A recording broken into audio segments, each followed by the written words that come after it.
He's working 80 hours a week, just grinding it out, killing himself in his company, while at the same time losing $5 million a year in his business, a ton of money.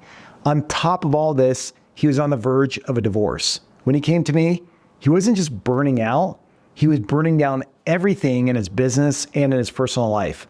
And it wasn't because he didn't care. It wasn't because he wasn't working hard, but instead he lacked margin. And this is the silent killer of so many business leaders out there, maybe including you. And it destroys more lives and more businesses than failure ever will. So today I'm going to share with you the 3 filters that I look at when executing in business. And these are the same exact filters that I've used as a CEO, as a CFO, as an advisor to multiple businesses. And they're the same tools that I gave this president to turn around his business and his life. So we have number 1, I'm going to get into here in a minute. Number 2 starts with P, the mystery P word. And number 3, you're going to love the most because I like it as well. Let's go ahead and jump into number 1. When it comes to running a business, it requires so much time, energy, and capital. As a business owner, an entrepreneur, a founder, I don't need to tell you this, right? I'm preaching to the choir. And we can become so overwhelmed because there is so much information coming at us from all different angles, so many things on our to-do list. And despite all this, it could just feel super overwhelming. We could feel like the bottleneck and we just drag down the organization. So if you have a strategy in your business, which I highly recommend having a strategy, that's what we do with companies. We help them to put in place a strategy and then tie that to their financial performance so they can increase their value. But if you have a strategy, that's great. But then where most leaders fall short, same thing happened with this president, is that they don't have a system to focus their action, their execution. And that's why the majority of strategies fail, is because companies can't take what they conceptualize and then go execute it out there in the real world. So when this president came into my office, he was super distressed. I felt so bad for him. I mean, you think I'm pale? He was super pale, big old bags under his eyes. He wasn't sleeping and he wasn't eating much. He just looked terrible. So this is how I helped him to fix his situation. And we ultimately turned around his business and made it profitable again. Okay, so number 1, when you're looking at the actions that you are performing on a regular basis, the first thing you have to consider is the size of the prize. I'll just abbreviate here. So the size of the prize is super critical. And what I mean by this is, what is the upside? All right. It could be the financial upside or the time upside or the energy saving upside. What is the upside of pursuing this particular action? So let's just say with your strategy, you're trying to move an initiative forward. And one of those initiatives is strengthening your sales and marketing function. So you've identified some actions, and I'll just list out a few. So you have a new website. So maybe your website needs a refresher. Number 2, you may need a new logo. Number 3, maybe your funnel is broken. Number 4, maybe your offer is terrible. Maybe people don't even understand what your product or service does, what problem it solves, and what the value proposition is. Number 5, maybe you need to fix your pricing. Number 6, maybe you need a new brand guide, and the list goes on and on. And when I'm working with companies, this is what I oftentimes see when I first go into their businesses. They have so many actions that they're trying to pursue that they have a bunch of things that I call D-O-N. And it's missing the E, which spells done, right? So I say, put the E on it, but they have a bunch of D-O-Ns, D-Os, Ds, and nothing is 100% complete, right? So the way I look at these actions with number 1 in mind is I say, okay, what's the size of the prize? If we're trying to strengthen our sales and marketing function because our sales are declining or they're flat, what would be the expected outcome of improving the website? And maybe it's like, well, if we improve the website, well, people don't even funnel in through the website. So maybe, the upside is like 20 grand. Okay. What about the logo? Well, people aren't buying from us because of our logo. So maybe it's very small. Maybe it's a 0. The funnel, if we could fix the funnel and we can improve our conversion, maybe this is a $500,000 upside.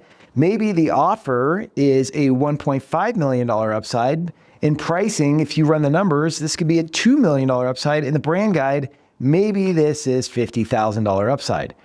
All right, so then when I look at these actions, and this is what I was helping the president think through, it's like, okay, you have this, the website, you have the logo, okay, you have this, but like these things right here, like the logo, maybe you just like put that on hold because it doesn't have the size of the prize that is equivalent to the amount of work that it would take to do that in the distraction. The same thing is true with like the brand guide. You know, with the $50,000 upside, maybe this is something you put on hold. So the size of the prize is the first thing that I look at with everything that I do. And if the upside just isn't there, maybe it's something I put on hold. But there are two other criteria you have to look at so you can see the whole picture. Like I said, this is how you create margin in your business and in your life. Because if you cut out the things that don't matter, guess what? You free up capacity to focus on what does matter. All right, so let me finish number two. Number two, it starts with P, and I'll just put probability.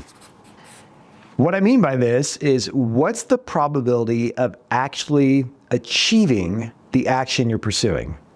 In other words, you may look at these things and you're like, okay, website, we could do it, but we don't really have the capabilities in-house.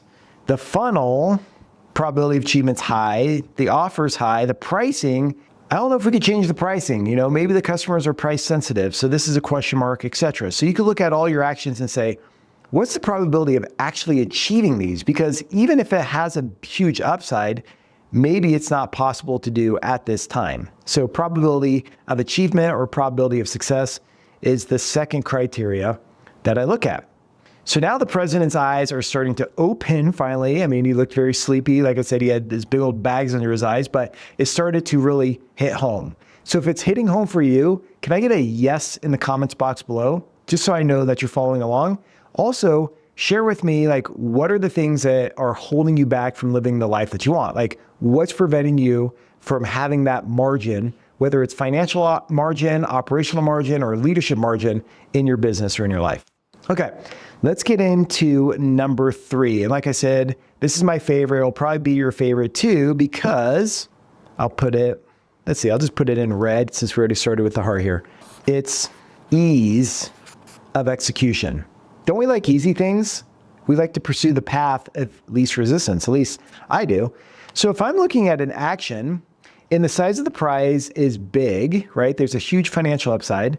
The probability of achieving it or success is super high, and it's easy to do, meaning it doesn't require a lot of friction. It's not going to be all complicated. Then that's a really good action to pursue. So let's go back here. I'll use a different color. The website, we're like, look, the problem with our declining sales or our flat sales is not because of our website, because they funnel in through other sources anyway. So we're not going to focus on this right now, okay? It sounds good. Everybody wants a beautiful, fresh website, but not the priority. Next, we go down the line, logo, we're not going to do right now, okay? Then we get to the funnel, and it's like, okay, the size of the prize is big. The probability of success is high because we have a blueprint to do that, and it'll be easy to execute. It's something that we could do in a matter of a day, all right? So check, this is good. The offer, huge upside. If we just align this with the funnel and spend some time getting the messaging right, this could be great in the packaging of the product and service. And like I said, the pricing, even though it has a big upside, maybe right now we should have changed the pricing because our customers are price sensitive. We're already struggling with retention issues. I'm making this all up, of course, just to illustrate this point. And then the brand guide, you know, not a priority right now. That leaves us with two things. Before we had 6. This is what the president was doing as well. He just had a list of all these things to do, and he was getting orders from the board of directors. They're like, do this, do that. His customers are like, do this, do that. Everybody was owning his life, and therefore he had no margin. So when he implemented the system, and he's like, okay, from now on, I'm only going to do things with a big upside. Number 2, I'm only going to do things with a high probability of achievement, or a high probability of achievement if I delegate it to somebody else. That's the key, so it doesn't all fall on your shoulders. And The ease of execution is there. So it's easy to execute. It doesn't mean that everything's going to be easy. Sometimes you get down to here and it's really hard, but it's worth the hard. I just mean like go after the things that are the easiest first so you can put the E on it. So you could have actions that are done and then you could check them off the list, and watch your KPIs improve. When you have a bunch of things that are DO or DON, guess what? Your numbers just stay flat and you stay stuck and you're constrained in your business. This is the 3-step framework that I walked the president through. You could use the exact same thing in your business. This is super critical. And this is what we do as we work with companies and we provide them with a system to create more financial, operational, and leadership margin. If this is interesting to you, you can always connect with us at coltivar.com. And until next time, I hope you take care of yourself. Cheers.